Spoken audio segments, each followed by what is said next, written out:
Right here on Antarctica crashed a meteor, a freakishly reddish rock that came from Mars, and inside it were these tubes that some of the best scientists on Earth agreed was life. This one alien microbe made headlines in hours.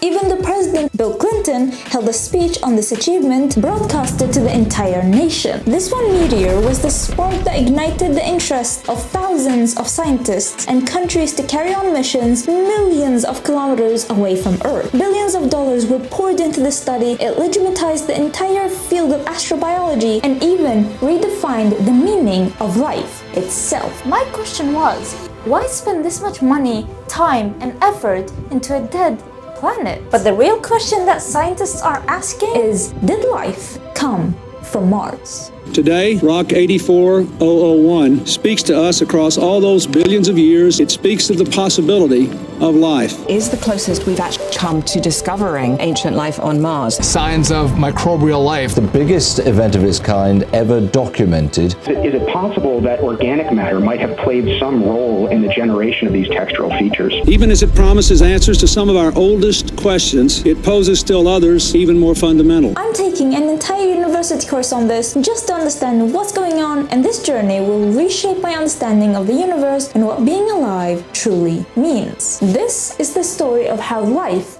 could have come from Mars. Anaxagoras was the first in recorded history to scientifically suggest the idea that life existed in the universe as seeds and that these seeds were distributed all throughout the cosmos, falling into worlds where conditions allowed life to grow. Later, in 1908, Svante Arrhenius, a Swedish scientist, first gave this theory a name, panspermia. I know it's a terrible name. To truly understand panspermia, we have to look at the history of both Earth and Mars. Let's rewind the clock to 4.5 billion years ago when Earth looked like this. So, as you can tell, any water bucket would have evaporated on Earth, but its neighbor shows potential. Mars was covered by a shallow ocean before Earth ever did, an ocean that remained for 1.5 billion years before being zapped away by the sun. During this wet period of the planet, if Mars developed life, that being microbial life and not some weird Titan alien thingamajig, and at that moment an asteroid hit the planet hard enough to eject surface rocks with hitchhiking microbes on board that end up barreling towards Earth, and if those microbes enter Earth, they could establish all life that we have ever known. Stuff for life, my boy. The hell wrong with you? Hey, yo!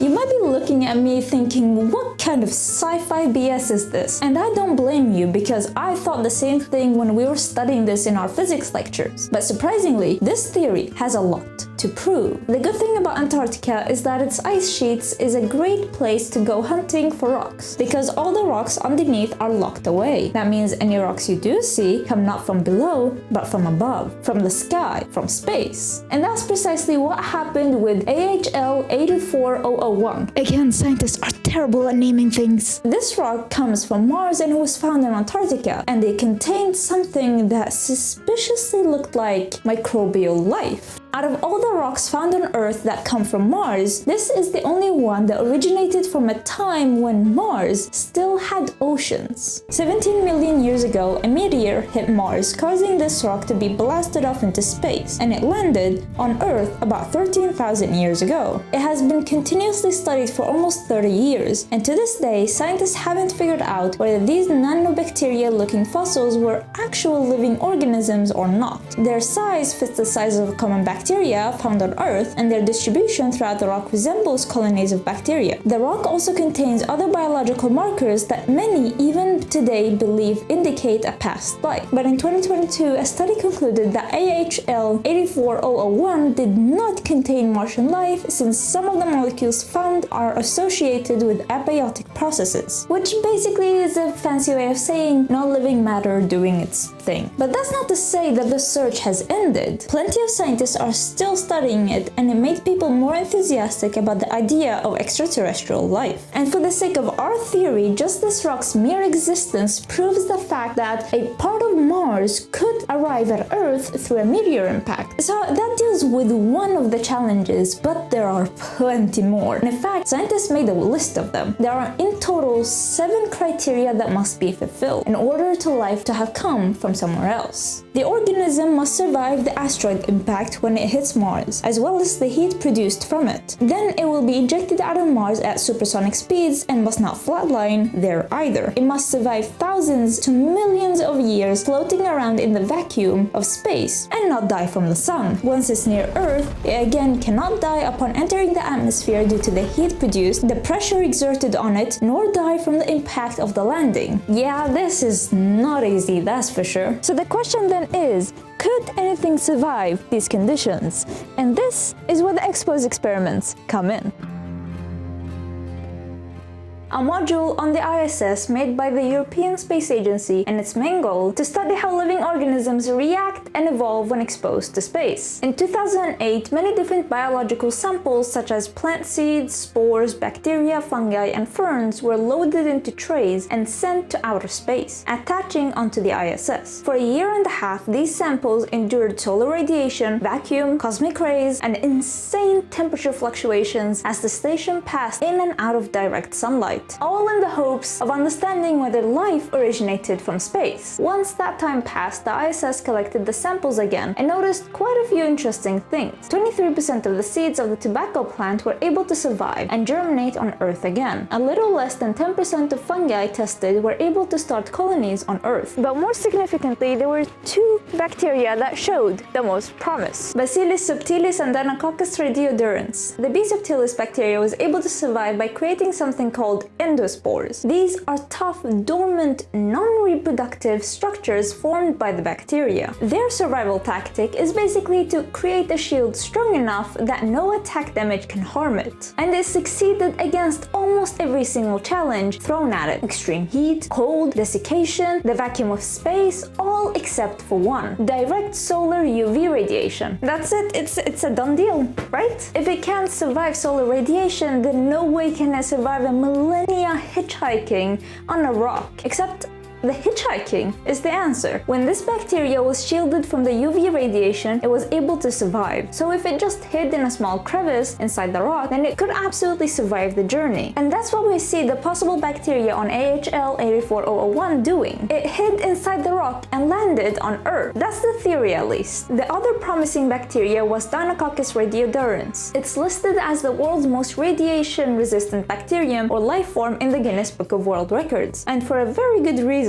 This bacteria is able to survive everything thrown at it in space, but in a completely different way from that of B. subtilis. Instead of a shield, it maxed out its healing properties, and that's no joke. The bacteria makes multiple copies of its DNA and uses exceptionally efficient DNA repair systems. Even if its DNA was shattered into hundreds of pieces, it's able to heal itself. Both of these methods allow these bacteria to survive a long enough journey to reach Earth. So that deals with one of the criteria.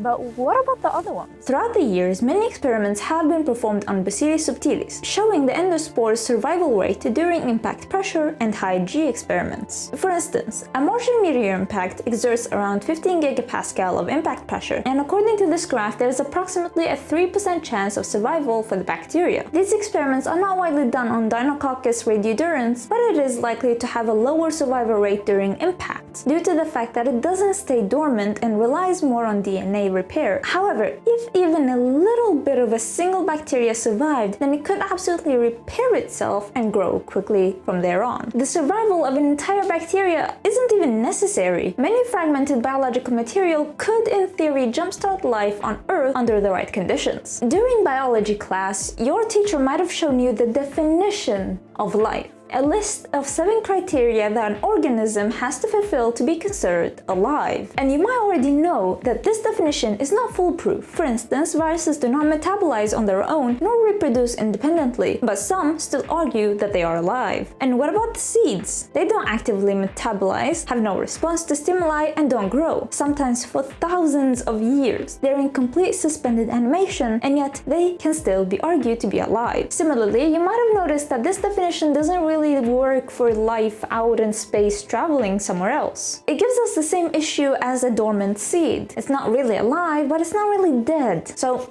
what do we go with? Does a frozen, metabolically inactive organism drifting through space for millions of years still count as life if, once it reached a suitable environment, it's able to grow once more? I honestly don't know, and neither does anyone. Let's hypothetically say that human cryogenic sleep has been achieved. Do I, as a person in cryogenic sleep, count as alive or not? I too am in a dormant state. I don't metabolize, grow, nor respond to stimuli. But the second my surroundings heats up, I wake up like nothing ever happened. We're heading towards an age where questions like these become more and more vital. And with the recent news that keep claiming that NASA found life on Mars through biosignatures, questions like these might be mainstream sooner than we think. We still don't know whether rock AHL 84001 truly contained Martian life, but these things take time, and it's incredibly fascinating to know where we come from. I mean, we could all be long-lost Martian aliens on a planet that's not even ours. And yet, all this speculation doesn't even answer the deeper question. And that's how life began in the first place. So we might not know where life came from,